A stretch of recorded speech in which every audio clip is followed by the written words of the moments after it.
So, good day YouTube. So, today ipapakita ko naman sa inyo kung paano remove ng side mirror lens. Before that, so paki-subscribe muna po and also click the notification bell kasi medyo marami po akong ina-upload ngayon na video para update kayo o notify kayo once na meron akong bagong video. Then also may marami na din akong video na in-upload, so ilalagay ko yung links below, so paki-support po yung aking channel. So first, ano pong gagawin natin? So pag tatanggal nito, so ito po yung power side mirror. So unang-una ay para matanggal natin siya is maglalagay tayo ng gap dito na medyo malaki. So ang gagawin natin dito po sa loob, so i-control muna natin siya. So para po gumalaw yung ating magkaroon tayo ng espasyo, so itataas natin siya.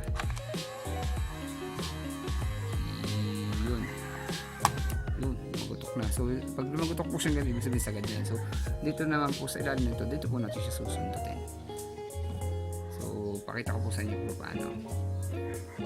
So yung pagtatanggal sa kanya is gagamit ka ng flathead screwdriver. Then ang gagawin mo muna is papaanohin mo itong yung side mirror ng patitiltin mo na magkaroon ka ng space dito. So then medyo kailangan ingatan mo lang, medyo kailangan mong lakasan pa dito, medyo kailangan mong higitin pa siya ng konti. Then susundin rin mo, may slide siya pa ganon. Then mo siya, medyo sisikotin mo siya ng konti, pero dahan-dahan lang. So ayan, so tanggal na siya, ganun lang ginawa ko. Then sunod dito is yan, hihigit na siya, tapos pwede mo na siyang higitin ng utay-utay para matanggal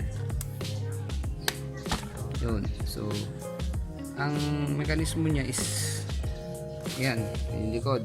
So meron siyang slide na konti pa ganon, so sisundutin siya pa ganon, tapos sisikwatin mo siya para umawang to. Then ito naman nakasingit dito sa lock na to, kaya pag naangat mo na siyang ganyan, higitin mo na lang siya, marahan lang.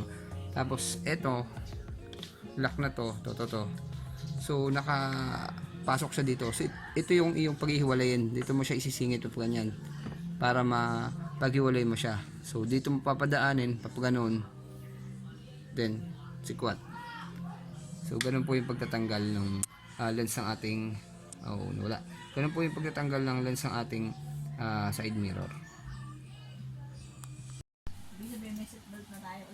So watch out for this project. So coming soon, I will show you how to ipakita ko sa inyo para gawin itong ganitong klase ng modification sa inyong side mirror.